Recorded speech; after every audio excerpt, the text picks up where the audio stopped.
पहले जन्म से वापस आके उसने जो पहला काम किया वो था एक पठार को सीधा कच्चा निगल लेना।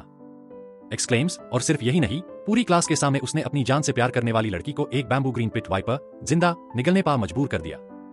सबको लगा ये बंदा कंप्लीटली पागल हो गया है। लाफ्स। लेकिन उन्हें क्या पता था कि बस 1 मिनट से भी कम वक्त में पूरी दुनिया के जीव म्यूटेट होन वेल है। हर इंसान को वो सुपरनैचुरल टैलेंट मिलने वाला था जो बिल्कुल डिपेंड करता था उस चीज पर जो उन्होंने इस तब्दीली से एक पाल पहले खाया था। ये रूल था लास्ट मील फर्स्ट पावर। पिछली जिंदगी में आपदा आने से ठीक पहले उसने मटन खाया था, एक भेड़ का मांस, और इस वजह से उसमें लंबे बाल उगाने की एक बेकार सी टैलेंट जाग उठी थी। साइज। शुरुआत में बुरे मौसम में अपनी मानसिक शक्ति से ऊन बनाना ये एबिलिटी थोड़ी बहुत काम आती थी, लेकिन जैसे जैसे राक्षसी टकटवार होते गए वो एक ऐसी बेचारी भेड़ बन गया जिसे कोई भी काट सकता था। इस जन्म में वापस आकर उसने पहले से हाई पूरी तैयारी कर रखी थी। पिछली जिंदगी में उसने एक ऐसी बड़ी डॉग देखा था, पंगू जैसी पावर्स वाला, जो शहर के साउथ में एक एंटिक शॉप का एक सीधा साधा देसी कुत्ता था जो म्यूटेट हो गया था। क्यूरियोसिटी और लक से शॉप के मालिक ने बताया था कि वो कुत्ता बचते वक्त गलती से एक जेड स्टोन निकल गया था। गास्प्स। बस यही सीक्रेट था। वापस आने के बाद उसका पहला काम था साउथ वाली एंटिक दुकान को ढूंढना। उसने अपनी पूरी जामा पूंजी जोड़कर वो जेड स्टोन खरीद लिया, एकदम सीन सॉर्टेड। अब सवाल यह था कि उसने एक्साये वोनरू को उसका पेट सांप निगलने पर क्यों मजबूर किया। लाफ्स। तो भाई बात यह थी कि उसकी क्लासमेट एक्साये वोनरू सच में अस्पताल दिल हार चुकी थी। पिछली जिंदगी में जब आपदा आई थी तब भी उसने उसका साथ नहीं छोड़ा था। उसने आइस और स्नो की एक सॉलिड टैलेंट हासिल की थी जो इस नरक जैसी दुनिया में यूज जिंदा रखने के लिए काफी थी। फिर भी वो पूरी वफादारी के साथ उसके पीछे चली और एकदम मामूली टैलेंट वेल इस लौंडे की रक्षा की। साइस। और आखिरकार उसके बोझ की वजह से दोनों का अंजाम दुखदायी रहा। अब इस जन्म में वो स्वाभाविक रूप से यूज हेल्प करना चाहता था ताकि वो और भी पावरफुल टैलेंट हासिल कर सके। यही तो वो दोस्त होता है जो पिछले जन्म की गलती सुधारता है। पिछली जिंदगी में एक्साये वोनरू का यही पेट सांप म्यूटेशन के बाद एक जियाओ लॉन्ग फ्लड ड्रैगन बन गया था। अगर वो एंटिक शॉप के अस रखवाले कुत्ते से लड़ते वक्त नहीं हारता तो फ्यूचर में 5 क्लॉड डिवाइन ड्रैगन बनने के चांसेस बहुत ज्यादा था। एक्सक्लेम्स। और ये कच्चा निगलने वाली कंडीशन इसलिए थी क्योंकि पिछली जिंदगी के एक्सपीरियंस से पता चला था कि कच्चा निगलने से टैलेंट का इफेक्ट सबसे ज्यादा होता है। अगर उसका जेड ड्रैगन इंसानी ताकत से कटा जा सकता तो वो चाहता कि एक्साये वोनरू भी उसका एक हिस्सा खाए। लेकिन अब तो एक सांप भी एक्साये वोनरू की पिछली जिंदगी वाली बाफ वाली टैलेंट से कई गुना बेहतर था। इस बाल उसकी जिद का सामना करते हुए एक्साये वोनरू के चेहरे पर बहुत हाई कॉम्प्लिकेटेड भाव था। साइस। एक तरफ वो लौंडा था जिसे वो सालों से प्यार करती थी और दूसरी तरफ उसका प्यारा पेट। उसका मन दुविधा से डूबा था, लेकिन उसकी अदल एटीट्यूड देखकर उसने फैसला ले लिया। सॉरी एक्साये जिंग, उसके लिए मैं कुछ भी कर सकती हूँ। गास्प्स। एक्साये वोनरू ने झटके से सांप उठाया और पूरी क्लास के सामने यूं सीधा नूडल्स की तरह निगल लिया। एक्साये वोनरू को यह पागलपन करते देख पूरी क्लास के बच्चे इतने स्टन थे कि मुंह से एक शब्द नहीं निकला। बस दर्द भरी दबी दबी आवाजें आई जैसे सिस्टम हैंग हो गया हो। उन्हें लगा वो खुद भी पागल हो रहे हैं। जब एक्साये वोनरू वाटर डिस्पेंसर की तरफ भागी और पागलों की तरह काफी सारे ग्लास पानी पीकर दीवार के सहारे उल्टी करने लगी, टैब जाके क्लास को होश आया। धिक्कार है एक्साये वोनरू, क्या सच में सीरियस हो? पागल हो गई क्या? ट्यून सच में खा लिया? मैं तो जरूर सपना देख रहा हूं। मुझे इतना अजीब सीन क्यों दिख रहा है? टीचर भी सपने से उबर नहीं पाई, वो इन जवानों की सोच समझने में पूरी तरह नाकाम थी। लाफ्स। शोर शराबे के बीच वो एक्साये वोनरू के पास पहुंचा। इस वक्त वो किसी परी जैसी लग रही थी, लेकिन उसका सुंदर चेहरा बिल्कुल पीला पड़ गया था। दर्द से आए पसीने से उसके माथे पर बालों की कुछ लेटिन चिपक गई थी जिससे वो बेहद नाजुक और दिल पिघलाने वाली दिख रही थी। पेट के दर्द को सहते हुए उसने यूज अपनी बाहों में भर लिया। मैंने कर दिखाया। एक्साये वोनरू दर्द से करा उठी और उसने उसकी कमर के चरण तरफ हाथ डाल दिए। उसने उसके पीले चेहरे को सहलाया। बोलते वक्त उसके मुंह से लगातार खून निकल रहा था। गास्प्स। इस दृश्य ने टीचर को बुरी तरह डरा दिया और उन्होंने तुरंत एम्बुलेंस को फोन लगाया। वही क्लास में गैंग जुनाओ जो लंबे समय से एक्साये वोनरू का पीछा कर रहा था और बार बार ठुकराया गया था, गुस्से से आग बाबूला हो गया। एक्सक्लेम्स। वो लंबा चौड़ा कसरती बॉडी और मजबूत मांसपेशियों वाला लौंडा था। वो भारी कदमों के साथ सीधा उसकी तरफ बढ़ा जैसे कोई फाइनल बॉस एंट्री ले रहा हो। चेंग जिंग, तू मरने के लायक है। तू जानता है वो तुझसे प्यार करती है, फिर भी क्यों न्यूज सांप खिलाया? उसकी दहत बिजली की कड़क जैसी थी जिससे क्लास के स्टूडेंट्स कांप गए, लेकिन उसने उसकी तरफ देखा तक नहीं। बस और भी कमजोर पैर रही एक्साये वोनरू को थामे रहा और अपने फोन की स्क्रीन पर टाइम देखता रहा। गैंग जुनाओ भीड़ को धकेलते हुए उसकी तरफ झपटा। 3। उसने एक्साये वोनरू को थामे हुए धीमी आवाज में गिननी शुरू की। गैंग जुनाओ को करीब आते देखकर भी वो अपनी जगह से नहीं हिला और अचानक एक प्रचंडा रोशनी फूटी, इतनी चमकदार की लगभग सबकी आंखें चुंडिया गई। ये दृश्य बस एक पाल के लिए रहा और फिर गायब हो गया। पास आ रहा गैंग जुनाओ अपनी आंखों के सामने आए अंधेरों की वजह से लड़खड़ाकर बुरी तरह जमीन पर गिर पड़ा। लाफ्स। Scene sorted. तेज रोशनी के बाद एक अदृश्य इलेक्ट्रोमैग्नेटिक स्टॉर्म कुछ हाई सेकंड्स में पूरे सोलर सिस्टम में फैल गया। इस दौरान हर किसी ने अनजान में खिड़की के बाहर देखा, लेकिन कुछ भी दिखाई नहीं दिया। ज्यादातर लोग वापस अपनी जगह आ गए, उन्हें लगा कुछ भी नहीं है। केवल कुछ लोगों ने इंटरनेट पर जानकारी ढूंढना शुरू किया, लेकिन पता चला कि फोन का सिग्नल पूरी तरह गायब हो चुका था। गैंग जुनाओ जमीन से उठा और फिर से गुस्से में उसकी तरफ बढ़ा। आज मैं वोनरू के लिए तुझे सबक सिखाऊंगा। उसके शब्दों में हत्या का भाव था। 3.9 मीटर लंबा गैंग जुनाओ, उसकी मांसपेशियां साफ दिख रही थी। एक्सक्लेम्स, सभी छात्र मैन हाई मैनस अकेले लौंडे के लिए प्रार्थना कर रहे थे। लेकिन जैसे हाई उसका विशाल मुख उसकी तरफ बढ़ा, एक अजीब घटना घटी। पलाक झपकते हाई उजाला अंधेरों में बादल गया। आसमां से खून जैसी लाल रोशनी गिरने लगी। सोलर स्टॉर्म की वजह से मैग्नेटिक फील्ड अस्त व्यस्त हो गया था, जिससे आसमां का रंग दरवाना हो गया। Full on apocalypse vibes. Gasps, जैसे हाई ये अजीब नजारा शुरू हुआ, उसकी बाहों में मौजूद एक्साये वोनरू ने दिल दहलादीन वाली चीख मारी। हर किसी ने उसकी तरफ देखा और पाया कि सांप निकलने वाली एक्साये वोनरू का रूप पूरी तरह बदल रहा था। उसके सर पर 2 ड्रैगन सींग निकल आए थे, जिनमें चांदी जैसी बिजली चमक रही थी। एक्सक्लेम्स, उसके चेहरे के किनारों पर नीलाई सेफ्ट स्केल्स ऊपर आए थे। उसकी पीठ से कंधे तक एक छोटी जियाओ लॉन्ग ड्रैगन की आकृति लिपटी हुई थी और उसकी सेफ्ट पोशाक अब अभेद कवच जैसी लग रही थी। उसके शरीर से हल्की नीलाई सेफ्ट रोशनी निकल रही थी, जो उसके सुंदर शरीर की रूपरेखा को एकदम साफ उकार रही थी। उसके पीछे एक नीलाई सेफ्ट ड्रैगन की पूंछ थी, जो धीरे धीरे हिल रही थी, जैसे कोई टीवी सीरियल की देवी कन्या हो। इस परिवर्तन के बाद एक्साये वोनरू के मन में तुरंत कई नई अनुभूतियां जागृत हुई, और उसने समझ लिया कि उसने यूज वो सांप क्यों खिलाया था। यह पूरी तरह उसकी भलाई के लिए था। साइस, पहले से हाई उसके लिए समर्पित रहने वाली वो लड़की अब स्वाभाविक रूप से यह बर्दाश्त नहीं कर सकती थी कि कोई भी उसकी तरफ चैलेंज करने की हिम्मत करे। वो उसके सामने आकार खादी हो गई। उसने बस अपनी हथेली आगे बढ़ाई और एकदम आसानी से गैंग जुनाओ के इस विशाल मुखे को रोक लिया। एक्सक्लेम्स, भाई ये तो फार लेवल मूव था। गैंग जुनाओ के इस मुखे का कोई असर नहीं हुआ, बल्कि एक्साये वोनरू की हथेली से टकराते हाई उसके कवच पर जामी एक्सटर्मिनेटिंग थंडर की परत ने गैंग जुनाओ के हाथ को बुरी तरह जला दिया। गैंग जुनाओ दर्द से चिल्ला उठा। वो अपने झूल से ह्यू और काले पैच चुके दाहिने हाथ को कसकर पकड़े था, जिसमें से धुआं निकल रहा था। लाफ्स, करो ना यारिया, मिल गया जवाब। तीव्र दर्द को सहते ह्यू वो घबराकर अपने हाथ पार डालने के लिए पानी ढूंढने लगा। इसी बीच एक्साये वोनरू के चेहरे के स्केल्स धीरे धीरे त्वचा के नीचे ओझल हो गए और सींग भी वापस अंदर चले गए। वो उम्मीद भरी नजरों से उसकी तरफ देख रही थी, जैसे कोई प्रहाशा चाहती हो। लाफ्स, बिल्कुल उस बंदे की तरह जो कुछ करके अपनी गर्लफ्रेंड की रिएक्शन देखता है। लेकिन इस वक्त, हालांकि उसमें बाहर से कोई बदलाव नहीं दिख रहा था, एक्साये वोनरू को साफ महसूस हुआ कि उसके सामने खादी होने पर उसकी रूह कांप रही थी। ये एक छोटे जीव का वो दार था जो वो प्रकृति की अनंत शक्ति के सामने महसूस करता है। एक ऐसा दार जो जीन की गहराइयों से आता है। उसने मैन हाई मैन अंदाजा लगाया कि जैसे उसने पहले कहा था, उसने भी कुछ निकला है। गास्प्स, एक्साये वोनरू नहीं जानती थी कि वो क्या चीज थी, लेकिन उसके मन और शरीर में उसके प्रति समर्पण की जो भावना जागी, उसने उसके प्यार को और भी गहराई दी। वो नहीं जानती थी कि मुझे ये सब कैसे पता था, लेकिन वो जानती थी कि वो यूज कभी नुकसान नहीं पहुंचाएगा।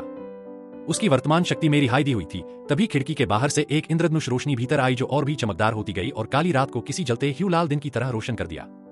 एक्सक्लेम्स, लगभग उसी वक्त गैंग जुनाओ की चीखें अचानक बैंड हो गई। एक पाल के सन्नाटे के बाद क्लास के भीतर एक के बाद एक कई चीखें गूंजने लगी। जो लोग स्थिति को समझ नहीं पा रहे थे, वो इस विचित्र आसमानी रोशनी के प्रभाव से घबराकर चिल्लाने लगे। देखते हाय देखते वहां अफरा-तफरी मच गई। तभी वो इंद्रधनुषी रोशनी गायब हो गई और क्लास के बीचों बीच एक मांस के लोथ जैसे हड्डियों से भरा विशाल मछली जैसा शरीर प्रकट हुआ। गास्प्स, फुल ऑन भासद। इस विशाल आकृति के नीचे 2 लोग दबे हुए थे, जिनका मांस बुरी तरह कुचला जा चुका था।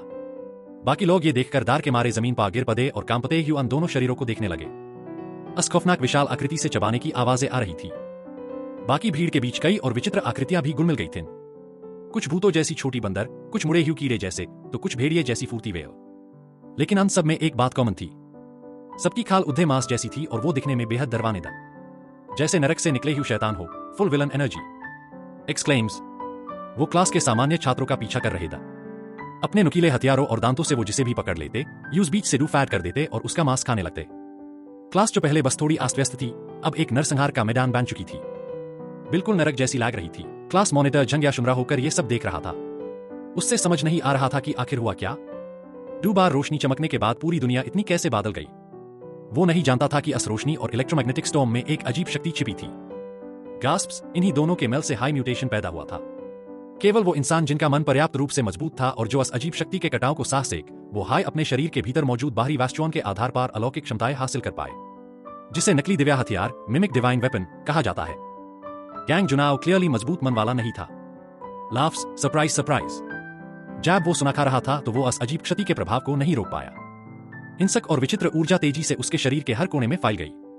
उसकी त्वचा के नीचे से रंग खून की नसें बाहर निकलने लगी और उसकी त्वचा को कसने लगी। उसकी सामान्य त्वचा नन्ही नेसन के कसने से खून से लथपथ हो गई। मात्र 2-3 सेकंड्स में गैंग जुनाओ का शरीर सिकुड़ार कर आधा रह गया। एक्सक्लेम्स, वो पूरी तरह खून से लथपथ था और अब इंसान जैसा बिल्कुल नहीं लग रहा था। कुछ हाई पालन में उसका शरीर किसी ऐसी मुद्रा में मर गया जो इंसानों के लिए इम्पॉसिबल थी, जैसे कोई रस्सी मरोड़ी गई हो। एक तेज मरोड़ के बाद उसके पैरों से पंछियों जैसी नुकीली पंजे निकल आए और कण के पर्दे फाड़ दीन वाली एक शिकारी पक्षी की चीख के साथ विकृत गैंग जुनाओ सामने खादी एक लड़की पार झपटा। गास्प्स। उसकी गति इतनी तेज थी कि बस एक धुंधला सा साया दिखा और पलाक झपकते हाय उसने अपने पंजों से अस लड़की के 2 टुकड़े कर दिए। भाई, ये तो सीधा लेवल 1 एरिया में रेड बॉस आ गया। पास हाय खड़ा मॉनिटर जंग्यादार के मारे पीछे हटने लगा। वो लाशों के ऊपर खड़ा अस्पक्षी जैसी क्रीचर को देख रहा था। साइस, उसकी आंखों की पुतलियां सिकुड़ गई। वो ब्लड मून डीमन बर्ड था, लेकिन ये विकृत राक्षस गैंग जुनाओ से कैसे बन गया, ये देख के तो सिस्टम हाई हैंग हो गया। पिछली जिंदगी में वो इस दिन छुट्टी पा था और स्कूल नहीं आया था, इसलिए उसने ये खौफनाक मंजर नहीं देखा था। डू जानमो का अनुभव होने की वजह से वो विकृति के बाद पैदा होने वेल कई तरह के राक्षसों के बारे में जानता था। गैंग जुनाओ से बना ये पक्षी जैसा राक्षस ब्लड मून डीमन बर्ड कहलाता है। हालांकि ये सिर्फ एक राक्षस है, लेकिन इसकी गति बहुत तेज है और इसके पंजे चाकू की तरह धारदार होते हैं। एक्सक्लेम्स, विकृति के शुरुआती दौर में ये सबसे हिंसक और घातक राक्षसों में से एक होते हैं। शुरुआती दौर के इंसान अगर उत्परिवर्तन के चरण से भाग भी जाते और अपनी शक्तियां एक्टिव कर लेते तो भी उन्हें अपनी शक्तियां समझने के लिए वक्त चाहिए होता था। ब्लड मून डीमन बर्ड की भयानक गति के सामने वो अपनी शक्तियां इस्तेमाल करने से पहले हाई मारे जा सकते थे। केवल वो हाई भाग सकते थे जिनके पास टॉप लेवल टैलेंट हो और जो स्थिति को तुरंत समझ सके। एक सामान्य इंसान के लिए इस पक्षी का सामना करने का मतलब था सिर्फ उसका भोजन बनाना। लाफ्स, सीधा खेल खत्म, रास्ता साफ। खासकर अब जैब रोशनी जा चुकी थी और केवल हल्की लाल रोशनी वाला अंधेरा बचा था। ब्लड मून डीमन बर्ड की उल्लू जैसी विशेषताएं न्यूज अंधेरों में और भी खतरनाक बना देती थीं। पिछली जिंदगी में जब उसकी शक्तियां जागी थी तो वो उन्हें ठीक से कंट्रोल नहीं कर पा रहा था और पड़ोसियों ने यूज राक्षस समझकर बिल्डिंग से बाहर निकल दिया था। अगर एक्साये वोनरू ने आपदा के तुरंत बाद यूज नहीं ढूंढा होता तो शायद वो बाहर हाई मर गया होता, लेकिन घर पार रहने की वजह से हाई वो इस डीमन बर्ड से भाग पाया था। साइस, इसी से उससे समझ आया कि पिछली जिंदगी में उनकी क्लास का शायद हाई कोई छात्र स्कूल से जिंदा बाहर क्यों निकल पाया था। ये विचार आस पार चल रहे थे और वो सतर्कता से अस डीमन बर्ड को देख रहा था। साथ हाय उसने तुरंत अपने भीतर की दिव्या शक्तियां जगाने की कोशिश की। तभी उसके दिमाग में अपनी खुद की टैलेंट की जानकारी उभर कर आई। उसकी आंखें चमक उठी।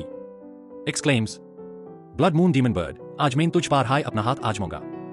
उसने जमीन पार एक पैर पटाका और उसके शरीर से अचानक सोने जैसी रोशनी फूटने लगी। उसके सर पार एक ब्लैक गोल्ड फ्लाइंग फिश जैसा मुखौटा आ गया जिसने उसके चेहरे को ढक लिया। उसके सर के पीछे सोने के धेज आग की लपेटन की तरह लहराने लगे। चमकते ह्यू काले सोने के कवच की पैराटन जो ड्रैगन के शालों जैसी दिख रही थी उसके पूरे शरीर को ढकने लगी। गास्प्स, ये तो full on celestial general entry थी। इन कवच की पैराटन ने उसके पहले से हाई लंबे शरीर को और भी शक्तिशाली और प्रभावशाली बना दिया था। उसकी पीठ के ऊपर से नीली और बैंगनी रंग की रहस्यमय ऊर्जा की लहरें निकल रही थीं जो यूज किसी सेलेस्टियल जनरल जैसा रूप दे रही थीं। जैसे हाई उसका ये मिमिक आमो प्रकट हुआ, पास खादी एक्साये वोनरू अपनी सांसें रोककर मंत्रमुग्ध होकर यूज देखने लगी। उसकी आंखों में उसके लिए अगाध श्रद्धा और सम्मान था। एक्सक्लेम्स, वही दूसरी ओर जो छात्र राक्षसों में बादल चुके दवो मानो इस दिव्या शक्ति को देखकर बुरी तरह उत्तेजित हो गए और एक साथ उसकी तरफ झपटने लगे। उसके सबसे करीब वो विशाल मछली नुमा राक्षस फिश मॉन्स्टर था। उसका 3 से 4 मीटर ऊंचाई वाला शरीर उसके इस कवचधारी रूप के सामने अब भद्दा और सस्त लग रहा था। लेकिन जैसे हाई उसकी निगाहें अस्पा पड़ी, शायद उसकी ढूंढली मानवीय यादें जाग उठी, जिससे उसके भीतर एक अनजाना दार पैदा हुआ। वो कुरूप और विकृत राक्षस गुस्से से पागल हो उठा और दहाते ही सीधा उसकी तरफ बढ़ा। एक्सक्लेम्स, आजा भाई, तेरा स्वागत है। ये देखकर एक्साये वोनरू ने आगे बढ़कर अपनी शक्तियां इस्तेमाल करना चाहा, लेकिन उसने हाथ बढ़ाकर यूज रोक दिया। अगले हाई पाल एक्साये वोनरू ने देखा कि वो बेट कदम भारती ह्यूअस विशाल मछली राक्षस की तरफ दौड़ रहा है। पलाक झपकते हाय, हम दोनों, एक विशाल और एक छोटा साया, आपस में टकरा गए। हवा में एक अदृश्य ऊर्जा की लहर का विस्फोट हुआ और हमारे पैरों के नीचे की जमीन अस्तकटवार टक्कर से फट गई। एक्सक्लेम्स, भाई ये तो फाड़ लेवल कोलिजन था। हालांकि कवच पहनने के बाद उसकी लंबाई लगभग 2 मीटर हो चुकी, लेकिन 4 मीटर ऊंचाई वेलास दैत्य के सामने वो अब भी एक बच्चे जैसा हाई दिख रहा था। कद और वजन के इस अंतर की वजह से जमीन फटने से उसका संतुलन बिगड़ने लगा और ऐसा लगा मानो वो ताकत के मामले में उससे पीछे छूट रहा है। पास हाई खड़ा गैंग जुनाओ से बना वो ब्लड मून डीमन बर्ड बेहद चालाक था। उसने लगा कि मछली राक्षस का फालदा भारी है, इसलिए वो एक तीखी चीख के साथ हम दोनों की लैट के बीच कूद बढ़ा।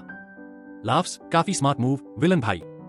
ठीक उसी समय उसने बंद फुर्ती से अपना एक पैर पीछे की तरफ तिरछा लिया और अपने हाथों की मुद्रा बदली। उसने धकेलने के बजाय खींचने की टेक्निक, पुलिंग टेक्निक का इस्तेमाल किया और 4 मीटर ऊंचाई वेल विशाल मछली राक्षस के शरीर को हवा में उठा दिया। उसने पूरी ताकत के साथ यूज सीधा अस डीमन बर्ड की तरफ फेंक दिया जो हवा से हम पार हमला करने आ रहा था। मछली जैसा अस दैत्य का विशाल और कुरूप शरीर सीधा दीवार में धंस गया था। गास्प्स, जिसे देख ब्लड मून डीमन बर्ड तुरंत गुस्से में दहाड़ने लगा। उसने अपनी स्पिरिचुअल पावर के डैम पार कुचले जाने के ठीक एक पाल पहले अपने पंखों के सहारे अस मछली दैत्य के ऊपर से छलांग लगा दी। वो विशाल दैत्य फदफदाने लगा। उसके चेहरे पर मौजूद मानवीय आंखों की पुतलियां घूमने लगी, जैसे वो कुछ सोच रहा हो। उससे समझ आ गया था कि केवल अपनी ताकत से वो काले सोने के कवच वेलास इंसान को नहीं हरा सकता। तथाकथित राक्षसी पक्षी ने जोर जोर से चीखन शुरू कर दी। वो समझ गया कि ये सिर्फ गुस्से की दहद नहीं थी, बल्कि वो अपनी ब्लड लाइन की शक्ति का इस्तेमाल करके वहां मौजूद अन सभी आधे अधूरे बेद राक्षसों को उसकी तरफ हमला करने के लिए बुला रहा था। एक्सक्लेम्स, अचानक अन सतर्क राक्षसों के शरीर का मांस जमने लगा।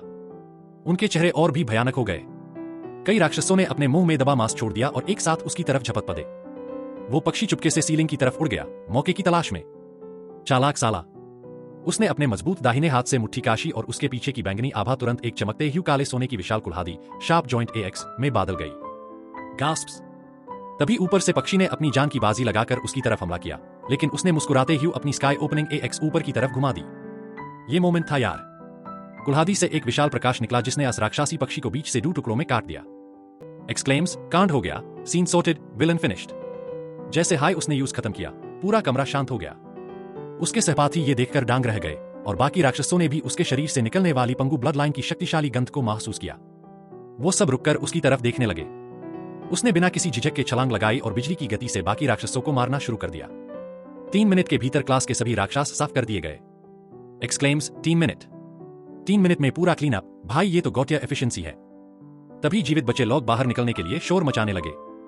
उसने ठंडे चेहरे के साथ पोडियम पार जाकर कहा, सब शांत हो जाओ। उसकी आवाज सुनते हाई सन्नाटा छा गया। क़यामत, अपकलिप्स आ चुकी है। बाहर हर जगह राक्षस है। अगर जिंदा रहना चाहते हो तो मेरी बात मानो। अभी उसने बात खत्म हाई की थी कि दरवाजे के बाहर एक विशाल हेलहाउंड, नरक का कुत्ता, अपने नुकीले दांत दिखाए जीभ लपलपाते ह्यू अंदर झांकने लगा। उसकी धीमी गुराहट कमरे में गूंज उठी।